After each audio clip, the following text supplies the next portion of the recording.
Now, back to our regularly scheduled program where we avoid the constitutional crisis overtaking the first and greatest multiracial, multi-ethnic constitutional democracy on earth and instead pass completely redundant, unnecessary and sloppily drafted laws that allow us to vote against immigrants, whether documented or undocumented, as Elon Musk was, without either engaging in comprehensive immigration reform or fixing the border. Now, with this bill, House Republicans are once again seeking to take political advantage of a horrific crime by seizing on the death of Agent Gonzalez in the performance of his duties, while doing nothing to make our border more secure or to repair our broken immigration system. And everyone knows, of course, that they blew up the bipartisan border security deal that we had at the end of the last Congress.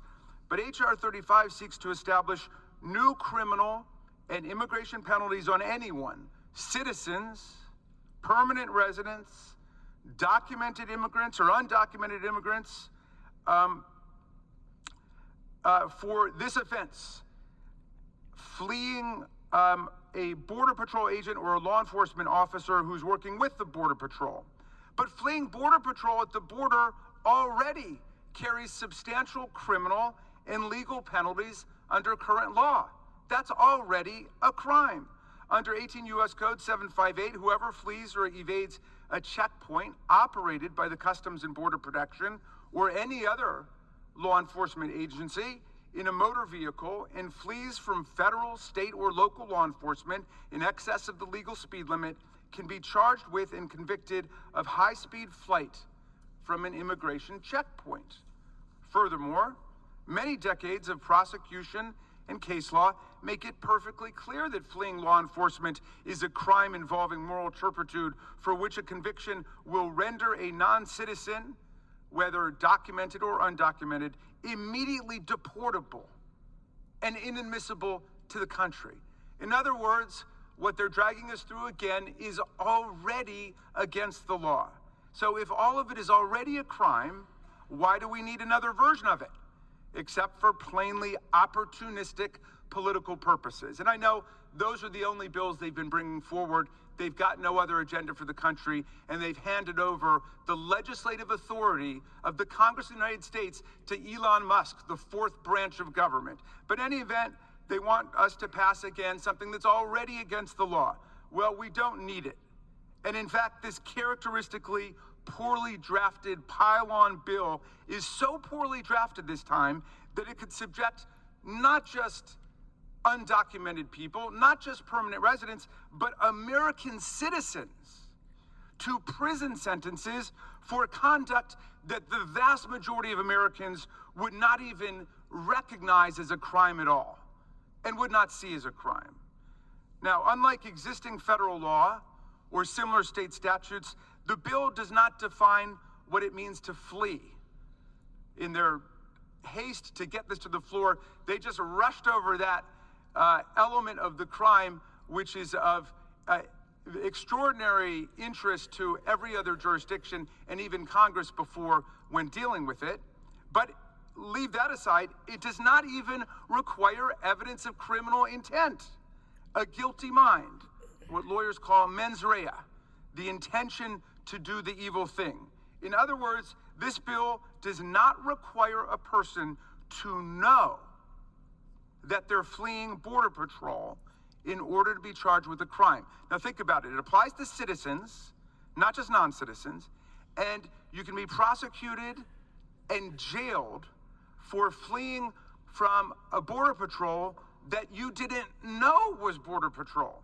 This is a radical departure from the prevailing rule in American jurisdictions. For example, in Maryland, I looked up my state, the offense of fleeing or eluding law enforcement requires that a uniformed officer gives a person a visual or audible signal to stop and prominently displays their official badge or other insignia. If an officer is not in uniform, Maryland requires that an officer give a visual or audible signal to stop while in an officially marked police vehicle to establish the necessary mens rea before we put somebody in prison. Under either circumstance, a visual or audible signal can be by hand, voice, emergency light, or siren. It's not only blue states like mine that require evidence that the accused knew what they were doing was wrong before convicting them of purposefully fleeing law enforcement. That's the rule almost everywhere. I'm sure the crime subcommittee chairman, Mr. Biggs, and the sponsor of this bill, Mr. Siscomani, are aware that in Arizona, the offense of unlawful flight from pursuing law enforcement requires proof that the officer's vehicle had markings indicative of an official police vehicle.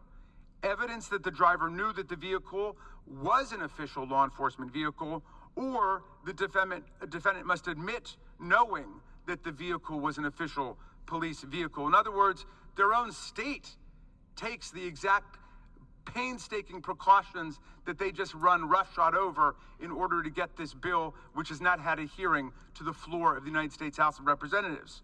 And should a defendant choose to exercise their right to trial by jury, the trial judge in Arizona would instruct the jury that they may consider whether the officer operated their emergency lights or siren to determine whether the defendant is guilty of unlawful flight from an actually pursuing vehicle.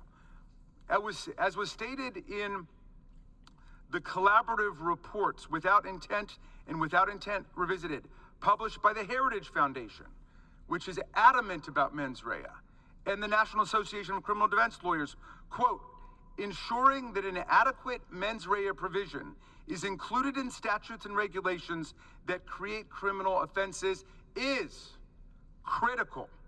The Heritage Foundation says it is critical to specify that there must be a culpable or guilty state of mind before we put people behind bars. It appears that nearly every state recognizes this fact when drafting their statutes carefully to address the fears and consequences associated with people fleeing law enforcement.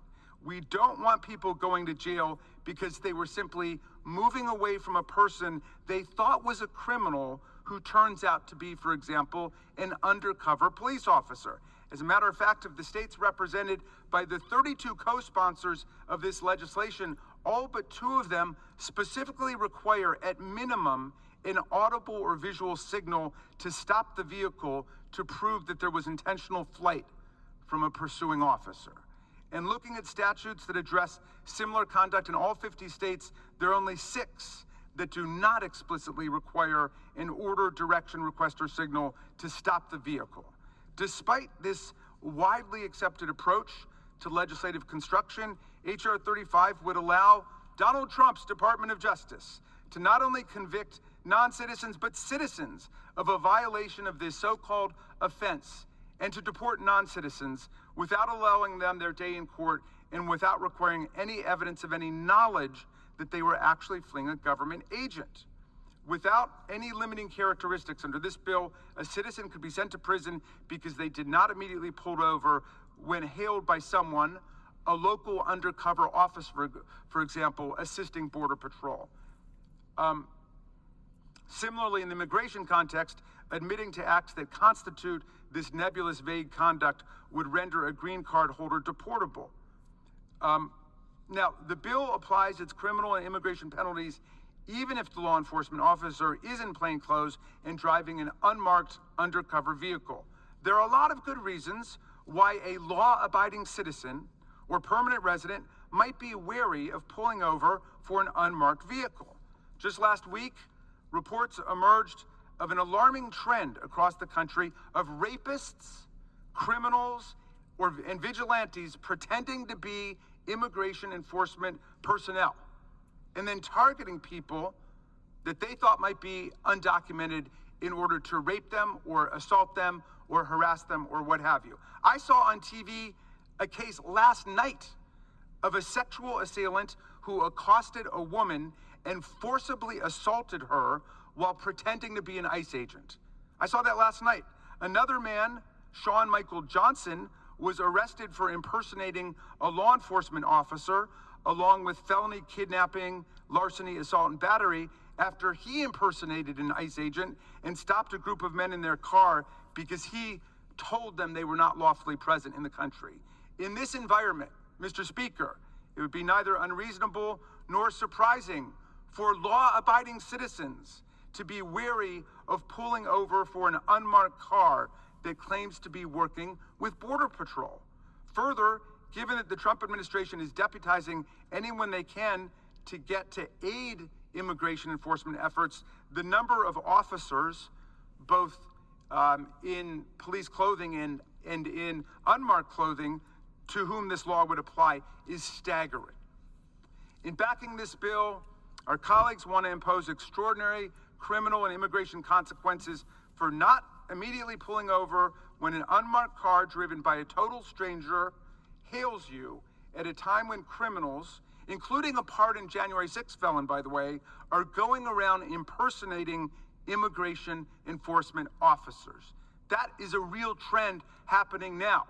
And I would love to be convinced it's not, if the gentleman has reason to think that all of these reports and arrests of people impersonating officers are wrong. But this is a trend in the country.